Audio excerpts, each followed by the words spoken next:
हरे कृष्णा भक्तों, आप सभी को मेरी तरफ से दंडवत प्रणाम। आज मैं आप सबके लिए रहस्यमय गीता लेकर आई हूँ और गीता का अद्भुत युग देखने मिलेगा हमें। तो आइए हम सब श्रवण करते हैं। एकम शास्त्रम देवकी पुत्र गीता, मेको देवो देवकी पुत्र एव, एको मंत्रस्तस्य नमानि यानि, कर्माप्ययेकतस्य देवस्य सेवा। महाभारत के महायुद्ध के प्रारंभ में पांडव सेना के सर्वप्रधान नेता अर्जुन युद्ध आरंभ के पहले जब शोक मोहग्रस्त से होकर युद्ध करने से इनकार कर गए, तब उनको युद्ध में प्रवृत्त कराने के लिए भगवान श्री कृष्ण ने जो अत्यावश्यक उपदेश दिया उसे ही हम गीता कहते हैं। इसी उपदेशों को प्राणी धन और श्रद्धा के साथ सुनने का भी फल हुआ था।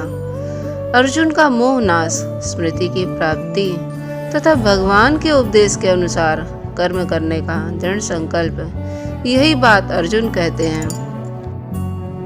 नष्टो मोह स्मृति लब्धा त्वत्प्रसादान् मयाच्युत, स्थितोऽस्मिन् गतः संदेहः करिष्ये वचनं तव।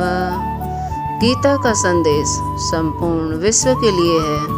किसी भी देश, जाति या समाज, कोई भी ऐसा व्यक्ति नहीं है जिसके लिए गीता में कोई लाभप्रद संदेश न हो। सकल वेद शास्त्र पारंगत पंडित से लेकर निपट निरक्षक मूर्ख तक, चक्रवर्ती सम्राट से लेकर घास फूस की झोपड़ी में रहकर दिन काटने वाले अकिंचन तक, तथा इस माया में संसार से पूर्णतः विरक्त रहने वाले ज्ञानी पुरुषों से लेकर इसी में आमूल चूल अनुरुक्त कामुकों के तथा बालक वृद्ध स्त्री पुरुष सभी के लिए गीता में अमूल्य संदेश भरे पड़े हैं।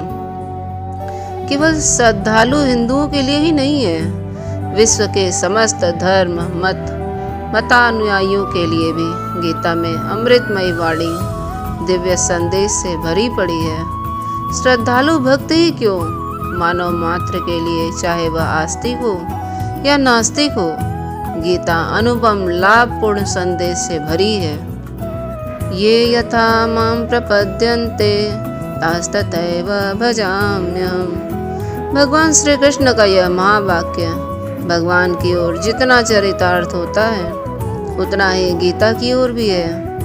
नंद और यशोदा ने भगवान की पुत्र रूप में भावना की तो भगवान ने लौकिक रूप में उनकी गोद में क्रीड़ा किया और मनोहर बाल चित्रों से उन्हें रिझाया। प्रेमावतार में रूप में भजने वाली गोपियों ने भी प्रेमाबुद्ध के रूप में दिखलाई दिए।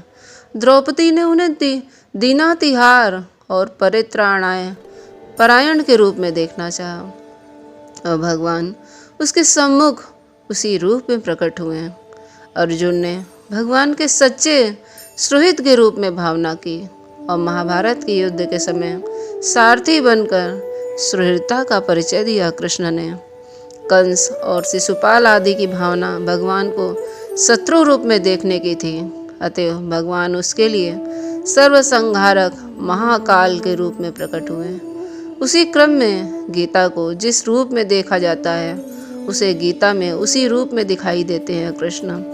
और यह एक ऐसा तथ्य है जिसे देखकर नास्तिकों को भी आश्चर्यपूर्व गीता का दैवी उद्गम मानना पड़ता है। भक्ति मार्ग, ज्ञान मार्ग, कर्म मार्ग, कौन सा ऐसा मार्ग है जिसका पथिक गीता को अपने सिद्धांतों की पुष्टि करते नहीं देखता है। गीता के संदेशों को सुनकर दुर्बल आत्मा अज्ञान के पास को तोड़कर दिव्य प्रकाश में आ खड़ा होता है।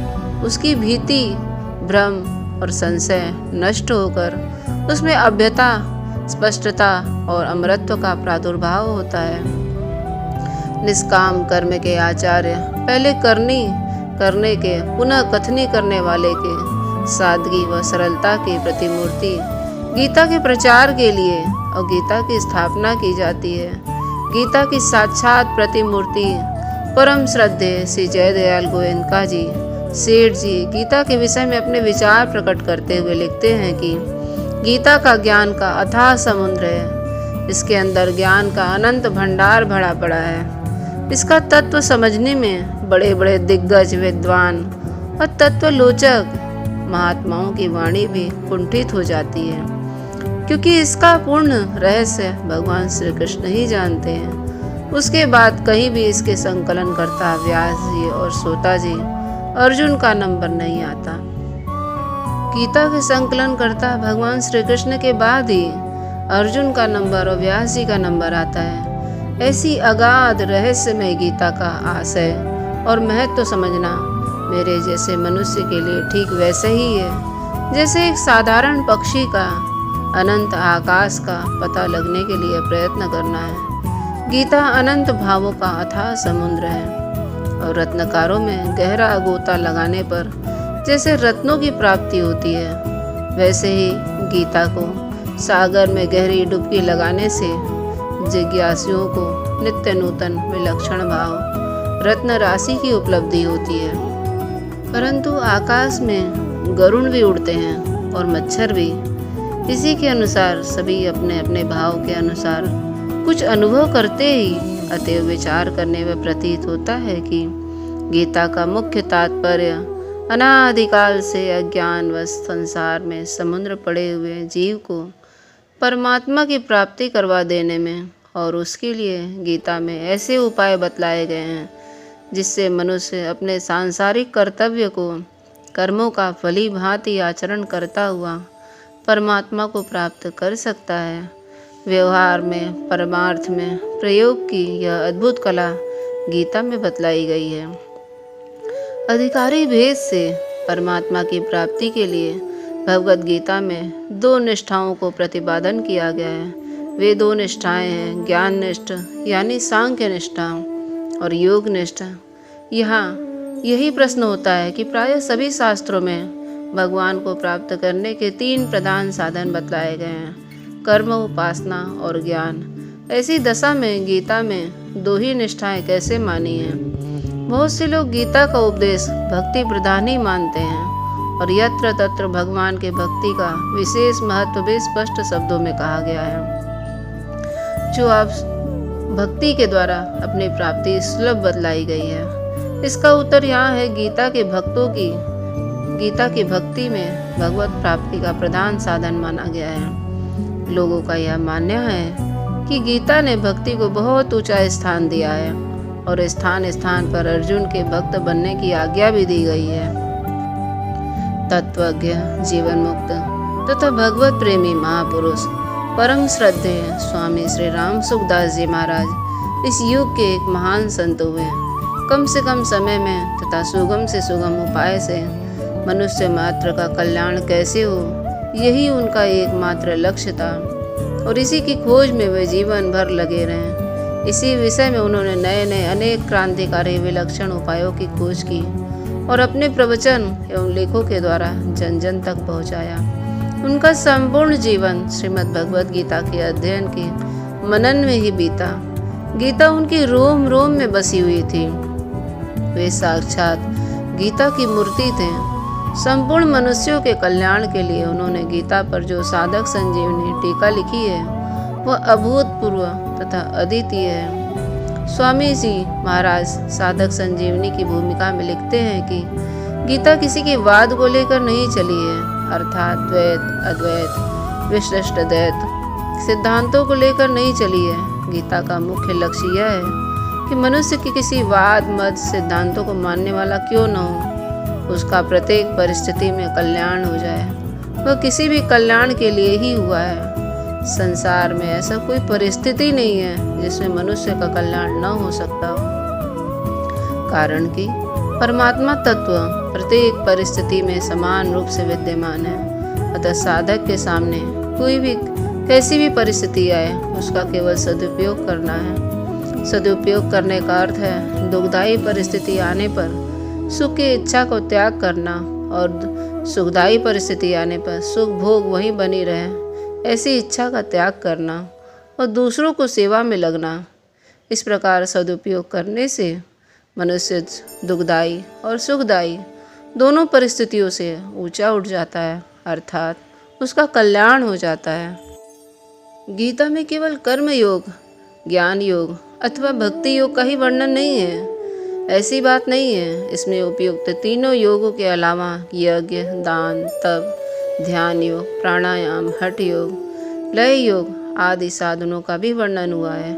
इसका खास कारण यही है, गीता में अर्जुन के प्रश्न युद्ध के विषय में नहीं है, प्रत्युत कल्याण के विषय में है। और भगवान के द्वारा गीता कहने का उद्देश्य भी यही है कि युद्ध कराने का बिल्कुल नहीं है। उन साधकों को लेकर ही साधक जगत में गीता का विशेष आदर है। कारण कि साधक चाहे किसी भी मत का हो, किसी संप्रदाय का हो, किसी सिद्धांत को मानने वाला हो, पर अपना कल्याण तो सबको अभीष्ट है। विश्व साहित्य में श्रीमद् भगवद गीता का अद्वितीय स्थान है। यह साक्षात भगवान के श्रीमुख से निसृत परम रहस्यमयी दिव्य वाणी है। इसमें स्वयं भगवान अर्जुन को निमित्त बनाकर मनुष्य मात्र के कल्याण के लिए उपदेश दिया है। इस छोटे से ग्रंथ में भगवान ने अपने हृदय की बहुत ही विलक्षण भाव भर दिए हैं, जिनका आज तक कोई पार नहीं पा सका है और ना ही पा सकता है। परम शांति की प्राप्ति के इच्छुक सभी साधकों से विनम्र निवेदन है कि इस अनुपम और दिव्य ग्रंथ रत्न को अवश्य ही पूरे मनोयोग के साथ पढ़ें, समझें और यथासाध्य आचरण में लाने का प्रयत्न करें। सर्वधर्म परित्यज्य मामेकं शरणं व्रज अहम त्वां सर्वपापेभ्यो मोक्षयिष्यामि मा शुचः। श्री कृष्ण और श्रीमती राधा रानी को प्रणाम करते हुए आप सभी भक्तों से मेरा अनुरोध है कि गीता का श्रवण अवश्य करें, और भक्तों में जो लोग नहीं सुन पा रहे हैं, जिनको पता नहीं है, उन्हें भी आप सब शेयर करें। हरे कृष्णा।